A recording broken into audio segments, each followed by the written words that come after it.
Soy directivo de la Asociación de Conjuntos Folclóricos de Oruro. Soy orureño. ¿Cuántos orureños habrá aquí en sala? ¿Ni uno? Allá veo unos 6, 8, 10. Aquí también, aquí abajo. Y mi pregunta es, ¿quiénes bailan en el Carnaval de Oruro? Hay como 60, 50, 80. Lo que pasa que más allá de una identidad personal propia de Oruro, el carnaval es muy nuestro, es de todos los bolivianos. Y más de allá de eso, vamos ahora a conocer qué es el carnaval, que es un parámetro importante. Porque para hablar del carnaval de Oruro tenemos que tener 3 temas importantes. Hay que conocerlo, hay que sentirlo y hay que difundirlo. Bajo esos parámetros importantes, nuestra asociación trabaja. Conocerlo es que ustedes, que son personas emprendedoras en el tema del turismo, tienen que saber qué es el Carnaval de Oruro. Para eso hemos preparado una pequeña reseña histórica de lo que es el Carnaval de Oruro, dónde se origina. Y se origina en las ancestrales invocaciones andinas a la Madre Tierra, a la Pachamama, al tío Supa y el Diablo, del paraje minero a la Virgen de la Candelaria, y sobre todo, más importante, su honda espiritualidad y magnetismo que se ha gestado en 5 grandes periodos. Lo que pasa es que el Carnaval de Oruro tiene una mística más que todo religiosa. Ustedes dirán, ¿por qué crece y crece y crece? Porque todos van por un tema devocional. Van todos hacia el templo del socavón a pedirle algo a la Virgen. Y de todas esas personas, generalmente siempre se cumple. Y por eso esas personas bailan 3 años. Y más allá de 3 años, hay gente como en mi caso, que baila 22 años. Y uno dice, ¿y pero por qué? Cuando me puse a pensar y dije, ¿22 años bailo? Me parecía algo que no había sucedido. Pensé que eran 3 o 4 años, porque creo que cada año se va renovando esa fe y esa mística. En esos 5 grandes periodos, el primero se extiende desde la aparición de la imagen de la Virgen de la Candelaria en 1789 y su revelación posterior en una cueva del Cerro del Pie de Gallo. Cuenta en una leyenda que en un socavón abandonado de la mina del cerro antes mencionado, vivía un ratero llamado Anselmo Celarmino, más conocido como... Exacto, todos conocen por la canción que hizo Yacta y Manta, ¿no? El Chiruchiro, o el Nina Nina, que robaba para repartirlo entre los pobres. En una de sus correrías nocturnas fue mortalmente herido por un obrero a quien pretendió quitarle el único tesoro que tenía. En su agonía fue trasladado por una virginal mujer del pueblo hasta su morada en el socavón. Al día siguiente fue enorme la sorpresa de los mineros de la zona, que al hallar el cadáver se encontraron con la bella imagen de la Virgen de la Candelaria, custodiando la cabecera de la pobre cama de este tipo, el Chiruchiro. Entonces, en el segundo periodo, los mineros ante el descubrimiento de la Virgen resuelven darle pleitesía, reverenciarla durante 3 días al año, desde el sábado del carnaval, usando disfraces a semejanza del diablo al ritmo de una cautivante música. Desde entonces realizan la entrada de cargamentos y ceras con ornamentos regionales, presentes de plata para la patrona, viandas y bebidas. Es lo que deciden desde un inicio. Vamos a ver más adelante unas fotos antiguas que va a ir cortejando todo esto. Un tercer periodo, de 1900 a 1940, irrumpen las primeras comparsas o fraternidades devotas de la Virgen, como tropas de diablos, morenos y tobas, para enfilar hacia la antigua capilla del socavón, extasiados de chicha y alcohol, y en ese tiempo no participaban los niños ni tampoco las mujeres. Y el cuarto periodo, desde 1940 a 1980, reavivando prejuicios, empleados del comercio, la banca, maestros y hasta un militar se unieron al carnaval y marcaron innovaciones a los futuros rumbos de la original entrada. Y vamos a ver que en esto habían problemas desde 1940 hasta 1980, porque el carnaval no entraba a la plaza, no nos dejaban ingresar, nos prohibían porque decían, no, esta es una fiesta de los cholos, es una fiesta de los paganos, es una fiesta de aquellos. Y había que romper desde 1940 hasta 1980 toda esa situación. ¿Cómo se hizo? Lo vamos a ver más adelante. En 1963 se funda el Comité de Defensa de los Conjuntos Folclóricos. mientras que en los teatros se escenifica el original relato de la Diablada con base en una versión, la lucha entre el bien y el mal. Del escritor Rafael Ulises Peláez, en 1965, la orureñidad se declara, de hecho, capital folclórica de Bolivia. Las bandas de música aumentan su creatividad y se impulsa el viaje de grupos de diablos al interior y al exterior. En 1970 el gobierno declaró a Oruro capital del folclore boliviano, acrecentando la corriente turística. Al romper esa imagen de que el carnaval era solamente de los cholos, de los paganos, y que ya podíamos ingresar a la plaza, se da una corriente de apertura turística para decir, ¿qué hay en Oruro? Iremos a ver. Pero desde 1900, cuando van esa pleitesía a la Virgen, ya se van conociendo todas las apariciones y los hechos en las personas. Hay personas, por ejemplo, que en 1900 dicen, yo bailé para que se pueda curar mi hermano, y resulta que se curó su hermano. Hay personas que fueron y lucharon contra la diabetes, contra el cáncer y todas cuestiones, y tuvieron los mejores resultados. En todos los libros que hay referencia a eso, se hace hincapié verdaderamente a esos hechos. Comienzan a surgir otros conjuntos con la incursión resuelta de la juventud y la mujer en el carnaval. Este comienza a masificarse y en el quinto periodo, que data desde la década de los 80 hasta nuestros días, se vive un periodo de esplendor con la espectacular presentación de la mujer, el despliegue de trajes y derroche de la belleza juvenil. Por primera vez en este periodo se elaboró el estudio técnico para gestionar ante la UNESCO la declaratoria del carnaval orureño como patrimonio cultural intangible de la humanidad. Por sobre las nubes blancas y coposas sobresale el pico del majestuoso Sacaba. Como reflejo del cielo brillan los celestes lagos del Popó y el Ururu, mantos extendidos que son orillados por poblados de la edad del mundo.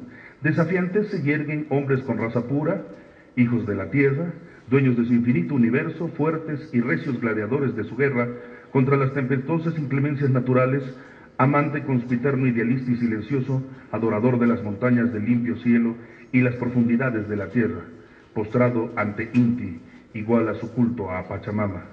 Ofrenda con cariño, sumisión y respeto científico de su cuerpo, ingeniero de la vida, mago y labrador como ilusión, nos ha heredado esta cultura, legado que se ostente gracias a su don de domador del misterio y su resistencia al sufrimiento eterno del látigo, la cruz y la espada.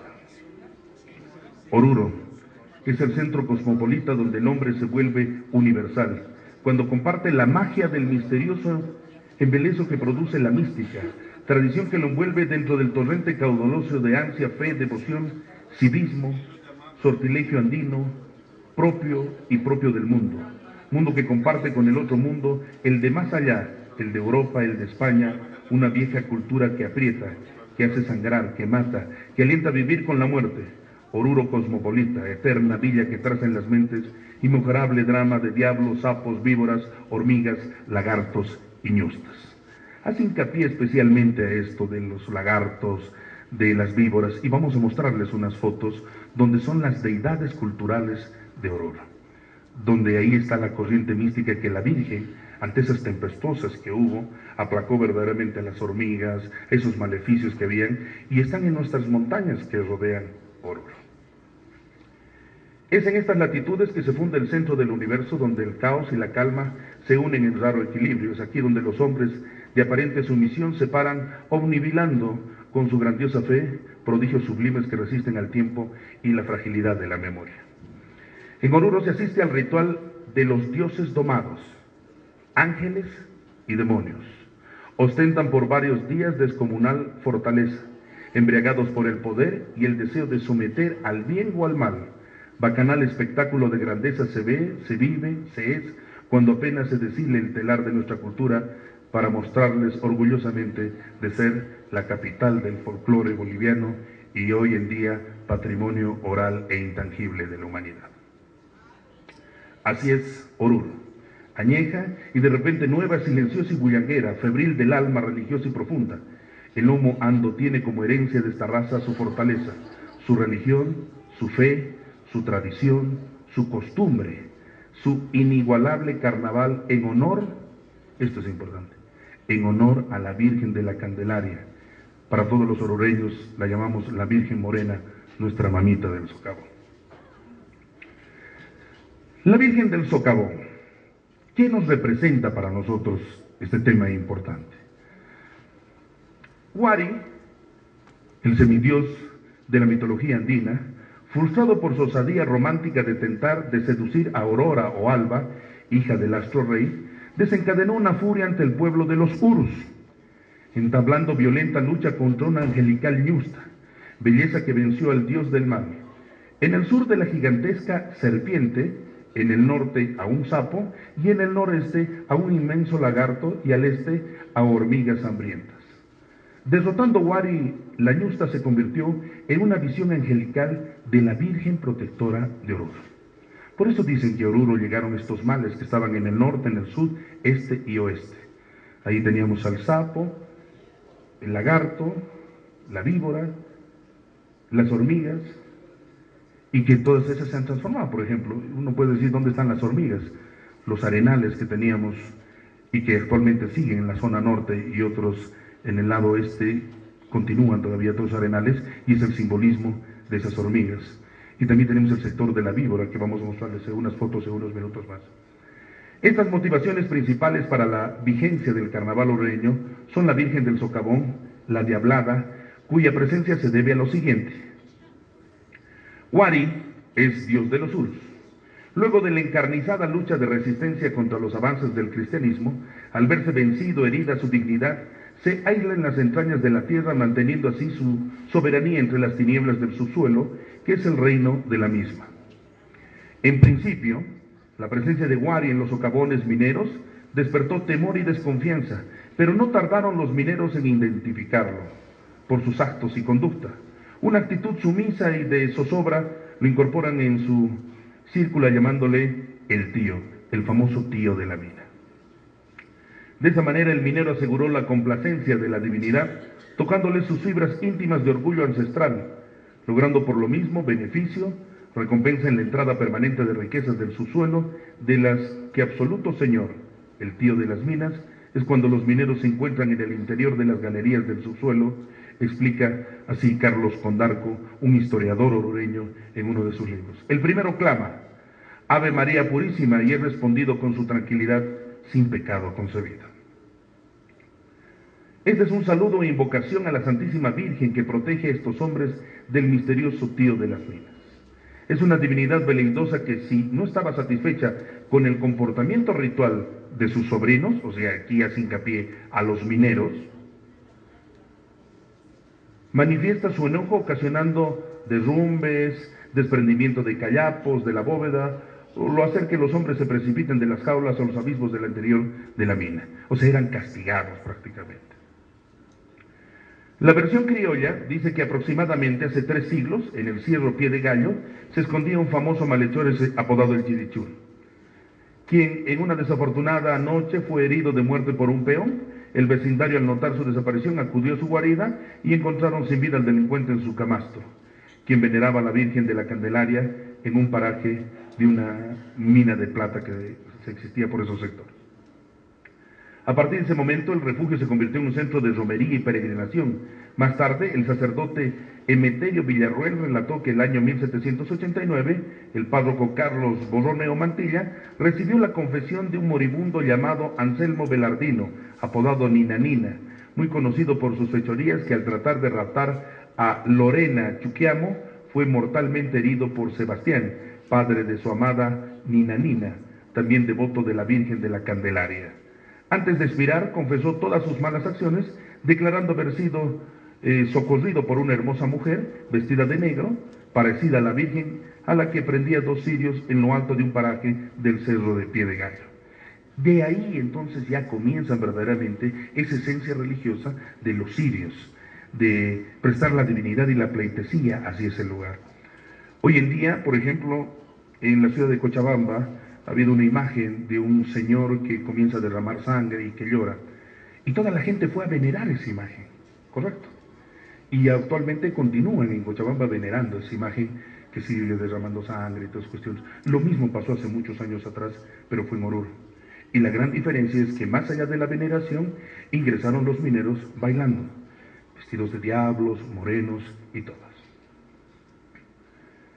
Desde la colonia, la imagen de la Virgen del Socavón fue pintada en el siglo XVI, concebida en el año 1500.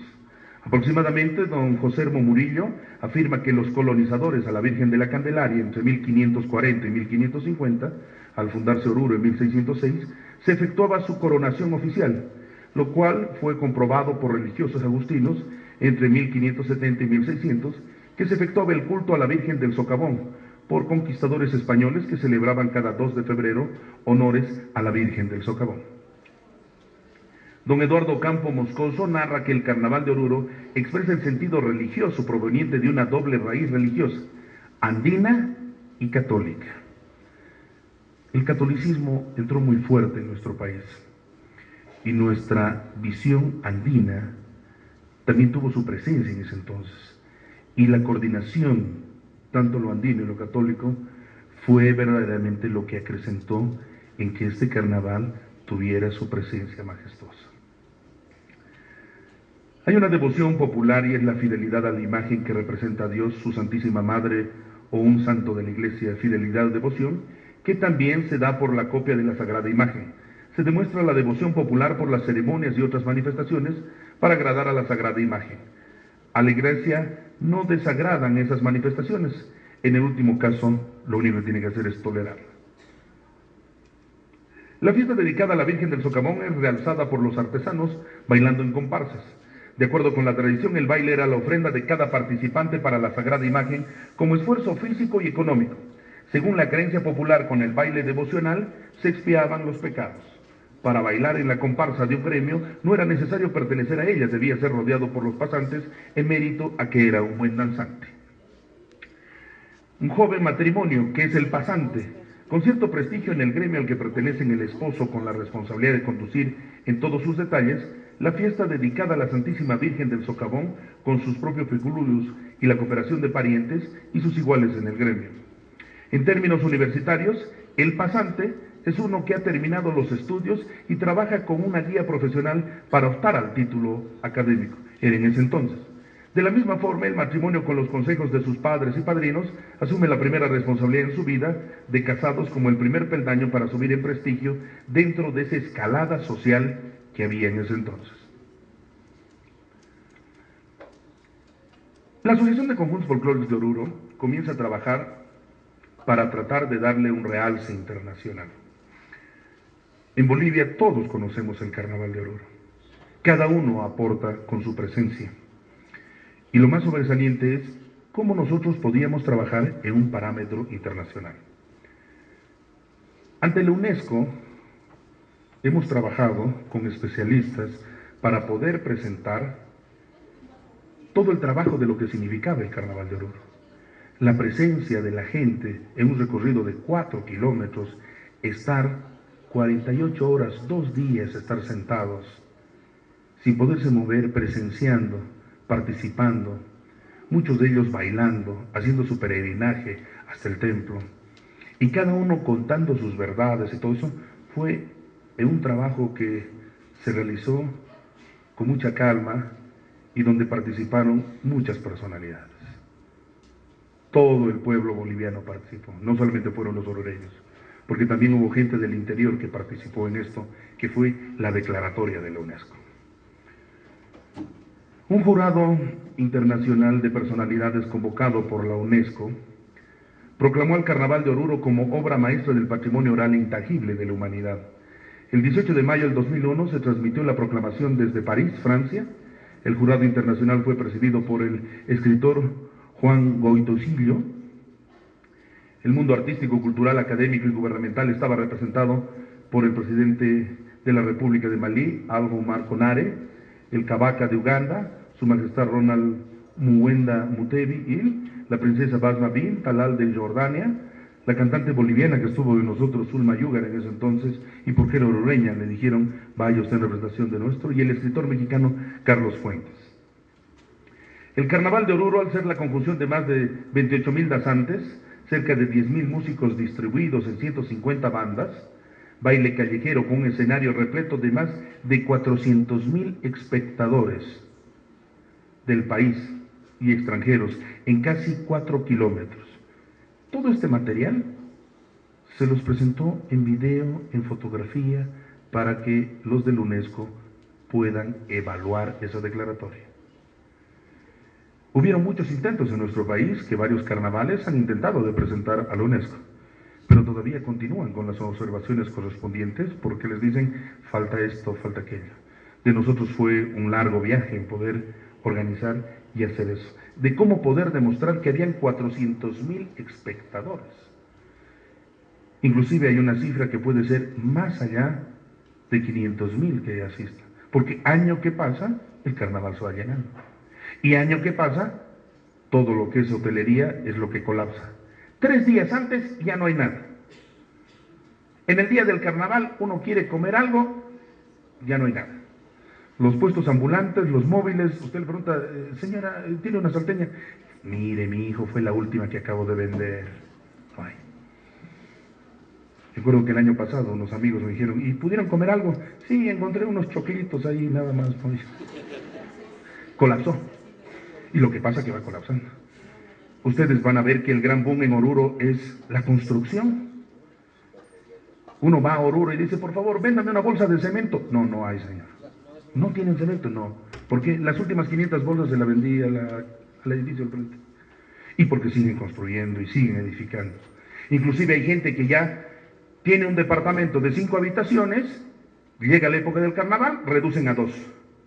Mi hijo, ¿sabe qué? Usted tiene que dormir con la hermana. Vamos a dormir todos en un cuarto. Porque los otros 3 los vamos a dar para alquilar en carnaval. ¿Y cuánto más o menos sale? Un promedio de eso, un cuarto, les cobran $70, $100. Y si lo ven con ojos celestes y ojos verdes, auméntele que le van a poner unos $300. Segurísimo. Y es lo que van a hacer en Oruro. Unos amigos que me dijeron, hermano, no puede ser posible. Hemos dormido en cimientos. ¿Cómo cimientos? No, solamente habían pilares, estaba todo abierto, al aire libre y nos dieron ese espacio. ¿Cuánto te cobraron? 700 bolivianos. ¿Qué tal? ¿Y cómo durmieron ustedes? No, nos llevamos unos sleepings ahí. Las bolsas de cemento tuvieron que contenernos un poco. Para poder demostrar ante la UNESCO la participación de todo eso, se tuvo que demostrar todas esas fotografías, todo ese material histórico y demostrarles que era una fiesta devocional, que 400.000 personas, que más de 100.000 bailarines compartan ese criterio, era verdaderamente algo único. Eso llegó a convertirse en un centro de irradiación de danza y música de diabladas, morenadas, caporales, tobas, tincus, y constituirse de esta forma en una verdadera obra del patrimonio oral e intangible de la humanidad. Hoy en día nosotros estamos trabajando ya en miras del Carnaval 2014. Ni bien termina ya el Carnaval, nos reunimos nosotros a hacer un análisis de lo que fue el 2013. Primero nosotros como bolivianos tenemos que mirar nuestros propios errores. De qué manera tratar de corregirlos en lo que va este año y ver cada una de las fraternidades que tenemos traten de resolver sus problemas al interior. Hay unas fotografías que le dije y que me gustaría mostrárselas de lo que hacíamos hincapié a las deidades. Estas son unas fotos antiguas. A ver, comencemos con las fotos antiguas. Esas también, comencemos con esas. Estos son los arenales, las famosas hormigas que se transformaron en los arenales. Veamos a la siguiente. Que están todas expandidas ahí en la parte norte de la ciudad de Oruro. Cuando ustedes ingresan, ven el casco, al lado derecho van a encontrar toda esa majestuosidad de los arenales. El sapo, que era otra de las deidades que teníamos en uno de los sectores. Todas estas imágenes las van a encontrar en nuestra página oficial de la AGFO. La siguiente. Esa es actualmente la imagen como estaba el sapo. La otra la perfeccionaron un poco al ladito de ellas para hacerlo un poco más turístico, más promocional. La siguiente. Si ustedes ven toda esa columna, es parte de la cola de la víbora. Vamos a la siguiente. Ahí ven ustedes de otra mejor forma correspondientemente, que van todas las épocas a venerar a ese sector. Este en el sector norte de Chiripugio. Vamos a la siguiente. Toda esa parte que tiene como el lagarto le llaman, y ahí está el sector de Chiripugio, donde actualmente en esta época deben estar venerando allá, porque hay un templo que es el templo de Chiripugio. Siguiente. Que es la misma en el lado costado de la que hablamos del sector del lagarto. Estas, por ejemplo, que representan también ese sector, que dicen que parece más eso del lagarto, y es el sector que la tienen arriba, donde todos ven, está incinerado de negro, porque todos van a hacer sus ofrendas allá. Es la misma fotografía del otro sector. Vamos a ver ahora las otras fotografías antiguas del Carnaval de Oruro. Estas fotografías las encuentran en nuestra página www.afocarnavaldeoruro.org. También en Twitter está Carnaval of Oruro. Ustedes saben que las redes sociales hoy en día nos están acaparando. Hemos tenido que contratar a unos consultores expertos en redes sociales, quienes todas las veces están programando en Facebook, Twitter, Boxer y todas las redes sociales. Porque generalmente hay gente del exterior que nos pide información sobre el Carnaval de Oruro. Bueno, esta por ejemplo representa una de las fotos antiguas que nosotros las tenemos registradas, y es en la primera participación de lo que fue nuestra entrada de Carnaval, ¿no? La siguiente. Nuestra morenada por una de las arterias de la ciudad de Oruro. Siguiente. Nuestra diablada. Los tobas que hacían sus presentaciones en el estadio. La diablada es la de los mañazos. Y uno se pregunta y dice, ¿por qué en el Perú y en Chile también ellos se toman mucha atribución de la diablada? Resulta que América Latina es una sola, y si ustedes van muy cerca de las fronteras, tienen nuestras mismas costumbres, nuestra misma danza, pero hay algo que verdaderamente nos diferencia de ellos con lo nuestro. Podrá ser su música, podrá ser su vestimenta, pero nos diferencia esa esencia mística y religiosa que tenemos nosotros. Y es algo lo que siempre nos va a diferenciar. Nos han invitado, por ejemplo, a participar de eventos en Puno, en Arequipa, en Iquique, en Arica, pero no hay punto de comparación verdaderamente con lo nuestro, con ese misticismo. Y ellos, por ejemplo, vienen a nuestro carnaval. En este año estuvieron los alcaldes de Puno, de Arequipa, el de Iquique, estuvieron en Oruro. Trataron de pasar desapercibidos para ver, y ellos se quedaban totalmente confundidos. ¿Cómo tanta gente 2 días tienen que estar sentados en esas graderías y no hay espacios? Y esas mismas danzas ellos también las tienen. Ahora, lógicamente que nos invitan a que vayan a participar, pero ustedes comprenderán que eso requiere de una inversión económica. El folclore, como un atractivo turístico, cultural, sostenible, tiene que ser verdaderamente bajo una tarea gubernamental, que se tenga un legado y que diga, participan las asociaciones, participan estos. A nosotros nos llegan invitaciones, por ejemplo, para que la diablada artística Urus esté en Francia. Nos envían los pasajes. Nos dicen, señores, ¿pueden venir 50 personas? Claro que pueden ir 50 personas. ¿Y la banda? La banda son 50. Entonces, ellos hacen un nuevo replanteo y dicen, entonces que sean los que vengan. Tratar de llevar a nuestras fraternidades, pues para nosotros como afro sería maravilloso, llevarlos a Japón, llevarlos a Europa, todo eso, porque nacionalmente está muy conocido nuestro carnaval. ¿Cómo hacemos para que de manera internacional podamos hacer? En varias reuniones al ministro de Culturas, Pablo Bruz, se lo dijimos. Y el Ministerio de Cultura nos apoyó, poniendo spots televisivos en las cadenas internacionales. CNN, BBC de Londres, Telesur, pusieron todo lo que es, ven a conocer el Carnaval de Oruro. Pero eso no era suficiente, porque de un spot pasa 30 segundos. Lo más importante es la participación de estos conjuntos. Tenemos conjuntos, por ejemplo, que tienen más de 105 años, como los incas, y solamente salieron 2 veces. Esas nuestras danzas tan pequeñas como las tarqueadas, los potolos, los huititis, esas deberíamos llevarlas para que conozcan. Y ahí deberíamos participar. Porque hoy en día les apuesto y hago una encuesta aquí, ¿quiénes bailan? Me van a decir, no, yo bailo caporal, yo bailo diablada. Y las chicas van a decir, morenada. Don Ramiro también dice que baila. Entonces, esa es la situación, ¿me entienden? Es como nosotros engrandecemos nuestra cultura a parámetros internacionales de demostrarles verdaderamente eso. El tema es transversal. Si nosotros tenemos un legado con los embajadores, con los cónsules, y tener reuniones nacionales para poder evaluar, es decir, difundiremos nuestro carnaval, hagamos que las fraternidades vayan y participen en ferias, es un tema económico. Sé que el gobierno está trabajando en esa tarea a través de su viceministerio de Turismo, pero también necesitamos más de eso. Porque después va a venir una pelea de desconcentrar. ¿Por qué solamente va la AJFO? ¿Por qué no van los de Urcupiña? ¿Por qué no van los del Gran Poder?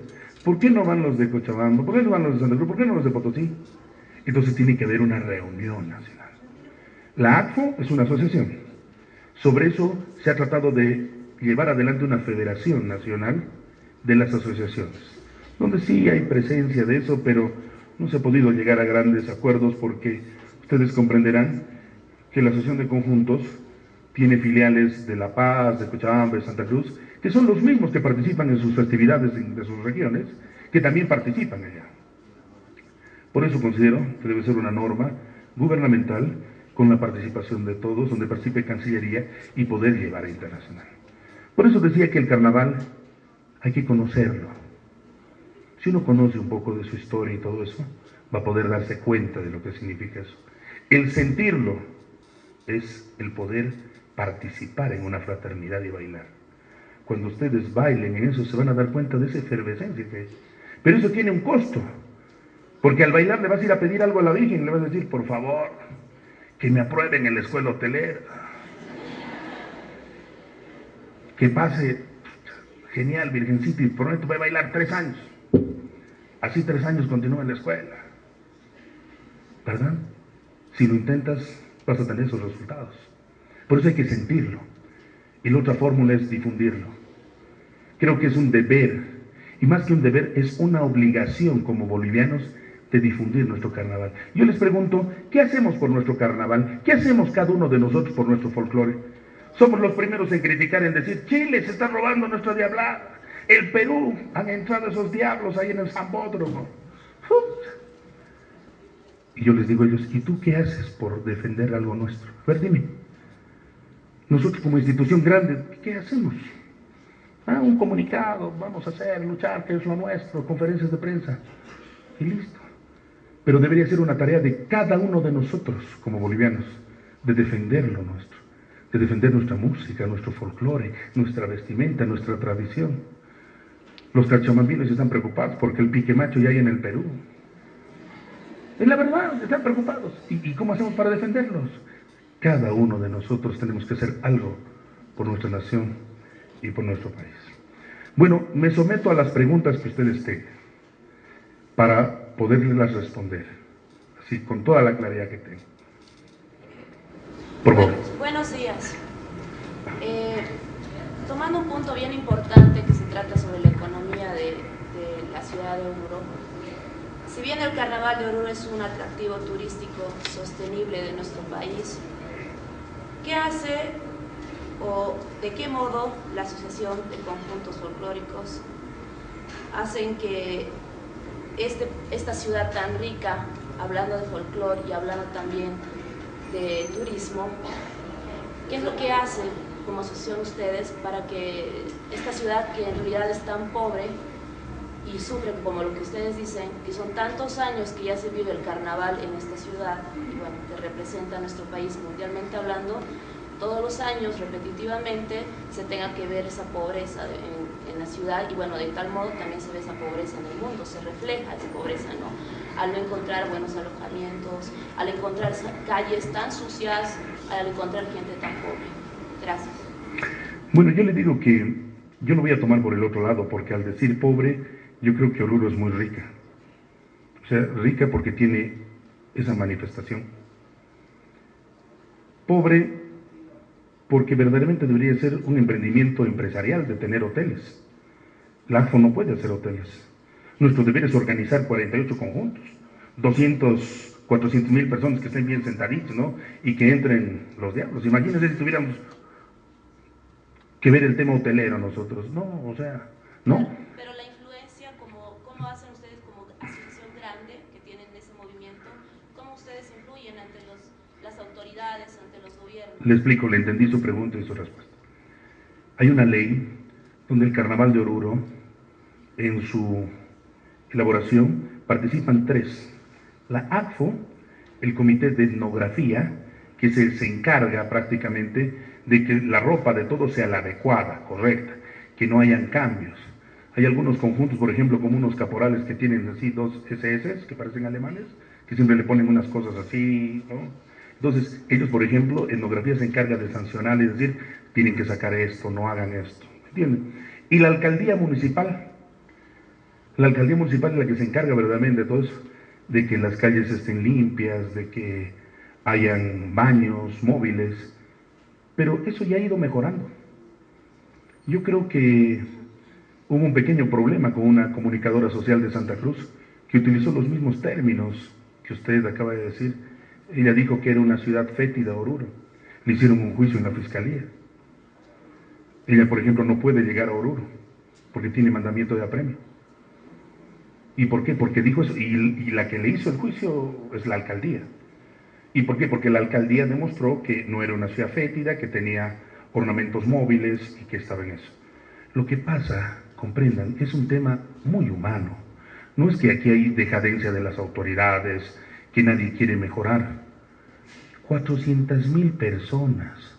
No estás hablando de 5 mensales. No estás hablando de 200 personas que les vas a atender.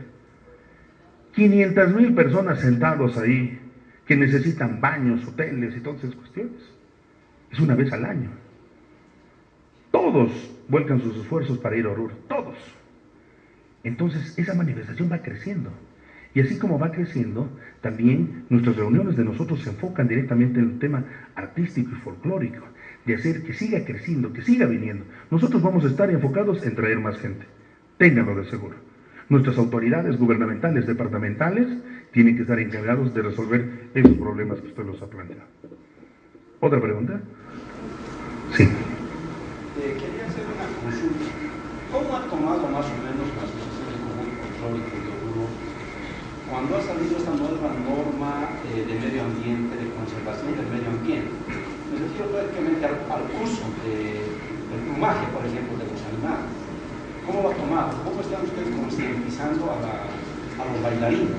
O de lo contrario, a las empresas, ¿no? a los que elaboran los trajes, correcto. Bueno, ellos son los artesanos.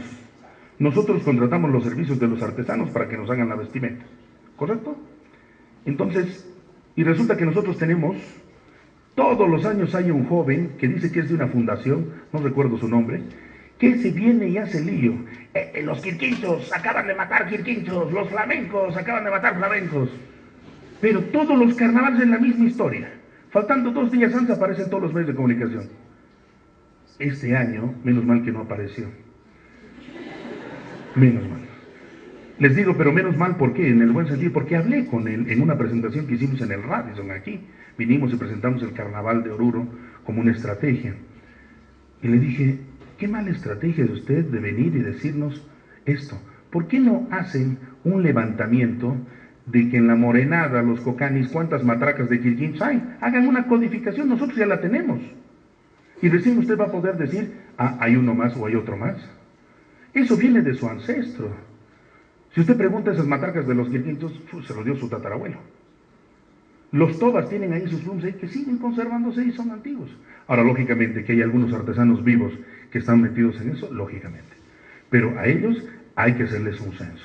Hay que hacer un censo de nuestra fauna, de nuestra flora, eso. Y mientras sostenible no haga el ministerio ese censo, no podemos hablar. Nosotros cumplimos con darle las herramientas a la gente correspondiente. Creo que me tengo que ir. Bueno, ¿sí? ¿Hay una pregunta más? ¿Sí? No sé, hay una pregunta.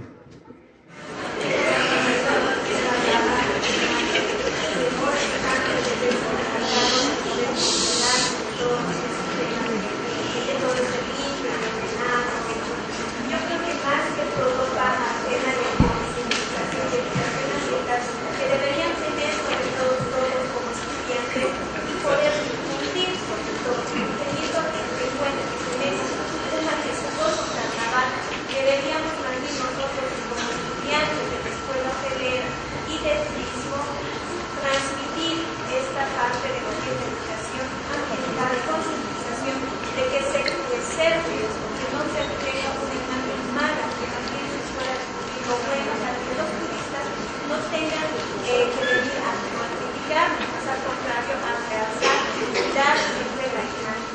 Correcto, el Viceministerio de Medio Ambiente trabaja con nosotros en seminarios en eso, donde da a conocer a los presidentes.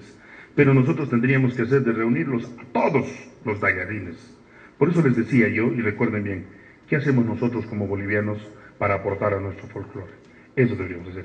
Bueno, yo quiero agradecerles, cualquier cosa escríbanos a nuestra página y vamos a estar muy contentos. Muchas gracias.